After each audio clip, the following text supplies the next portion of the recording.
Błąd numer 9. Nieprawidłowe korzystanie z plików cookies, czyli jak zjeść ciastko i mieć ciastko.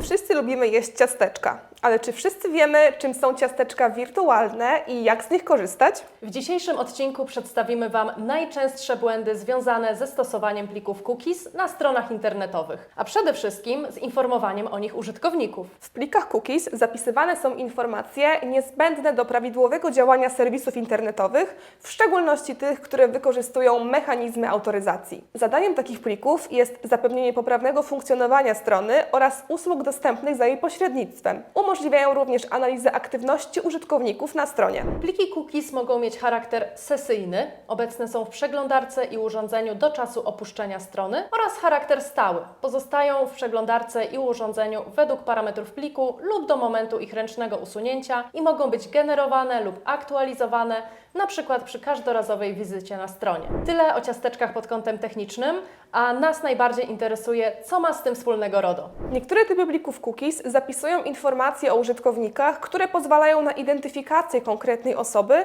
a zatem stanowią dane osobowe. Dlatego wszystkie operacje związane z ich użyciem muszą odpowiadać zasadom wskazanym w RODO. Co zatem przedsiębiorca powinien wdrożyć, żeby nie narazić się na karę? Podstawą przetwarzania danych zapisywanych przez pliki cookies w większości przypadków będzie zgoda. Ale uwaga, baner zgody na cookies nie może zawierać informacji, że dalsze przeglądanie Twojej domeny będzie uważane za zgodę. Taka forma zgody nie będzie ważna w świetle RODO. Strona internetowa nie powinna aktywować plików cookies, dopóki użytkownik nie wyrazi na to zgody. Okienko informujące o cookies powinno umożliwić użytkownikowi dokonanie wyboru: zaakceptowanie wszystkich plików cookies, wyrażenie zgody tylko na niezbędne pliki, odrzucenie wszystkich plików lub dostosowanie preferencji poprzez wybór konkretnego rodzaju plików, które mogą być zapisywane na jego urządzeniu. Pola wyboru nie mogą być domyślnie zaznaczone. Prawidłowa zgoda wymaga bowiem świadomej aktywności użytkownika, takiej jak chociażby kliknięcie odpowiedniego okienka. Tutaj warto podkreślić, że do zgody na korzystanie z plików cookies stosuje się również wszystkie zasady omawiane przez nas w odcinku numer 4. Nie jest to bowiem nic innego jak zgoda na przetwarzanie danych osobowych. Dlatego jeśli chcecie poznać szczegóły, koniecznie zapoznajcie się z tym odcinkiem. Bezpośredni link do tego odcinka wyświetla się w karcie w prawym górnym rogu.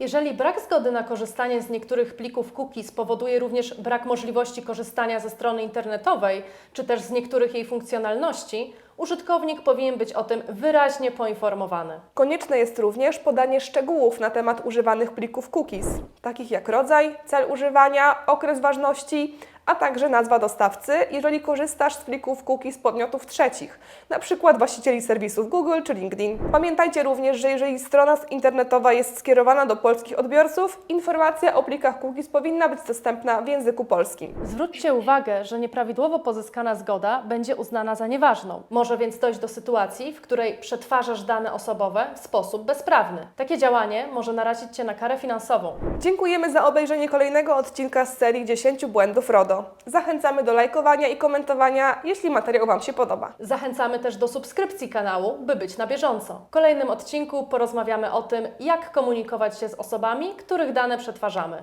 Do zobaczenia!